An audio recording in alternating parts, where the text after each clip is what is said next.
There are times that people can have a beautiful smile but unhealthy teeth. For instance, plaque and tartar buildup that cause gum disease, bleeding gums, even with beautiful smile.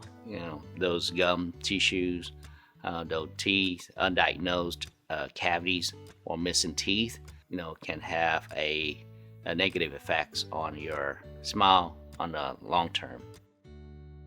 It is very important to replace missing teeth. First and foremost, eating, chewing will be adversely affected. Well, with missing teeth, it will cause the bone loss, and the gum will recede it with the bone, and over the time, it will, the smile will be affected. All the teeth will start shifting, and over time, that beautiful smile will be lost. Dental implants one of the best options to replace single or multiple missing teeth. We'll start with planning stage, which is the 3D X-ray, and just to see the bone level and what's the best position to place the implant.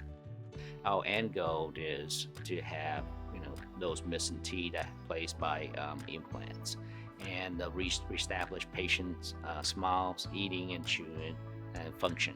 If you have any questions about implants, braces, or just teeth in general, please feel free to reach out to us. We'll schedule a consultation with you and we'll figure out a solution together.